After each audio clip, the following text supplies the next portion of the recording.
அன்பர் இயேசுவின் பரிசுத்த நாமத்தில் உங்களை அன்போடு வாழ்த்துகின்றேன்.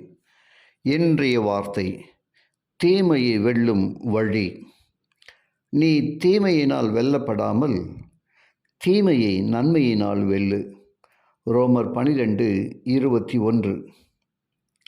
ஆல்பர்ட் ஸ்விட்சர் என்ற புகழ்பெற்ற இசைக்கலைஞரும் வைத்துரியமான கல்விமான் தன் உயர் பதவிகளை எல்லாம் துறந்து தன் இரட்சகர் இயேசுவின் சுவிசேஷகராக ஆப்பிரிக்க நாட்டு மக்கள் மத்தியில் போய் சிறந்த மருத்துவ சேவை செய்தார்.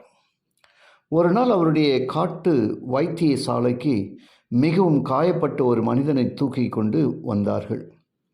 ஸ்விட்சருக்கு உதவியாக இருந்த ஓர் ஆப்பிரிக்க மனிதன் அவரை பார்த்து, ஐயா, இந்த மனிதன் தான் நமது மருந்து பெட்டியின் சிலவற்றை களவாடி விற்று போட்டவன்.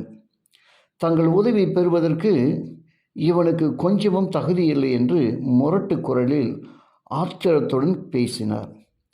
பக்தர் ஸ்விட்சர் புன்னகையுடன் அவனை நோக்கி, இவ்வளவு வேதனையுடன் ஒருவன் ஆத்ம நேசர் இயேசுவின் வந்திருந்தால் அவர் என்ன செய்திருப்பார் என்று கேட்டுக்கொண்டே, கால தாமதம் செய்ய வேண்டாம், அவனை உடனே ரண சிகிச்சை பிரிவுக்கு எடுத்துச் செல்லுங்கள், நான் அவனுக்கு உடனே உதவி செய்து ஆக வேண்டும் என்று சொல்லி அம்மனிதனுக்கு அன்பு சிகிச்சை செய்தார்.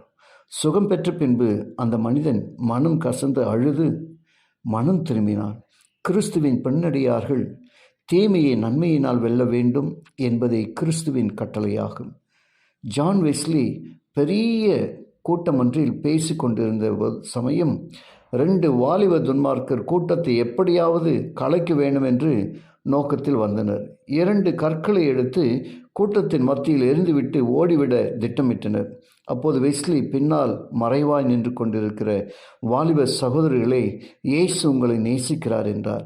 இதை கேட்ட மாத்திரத்தில் அவர்களுக்கு ஒரே பேரதிர்ச்சி உள்ளத்தில் காணப்பட்டது. கல்லை கீழே போட்டுவிட்டனர். தேவ செய்தி தொடர்ந்து கேட்டனர்.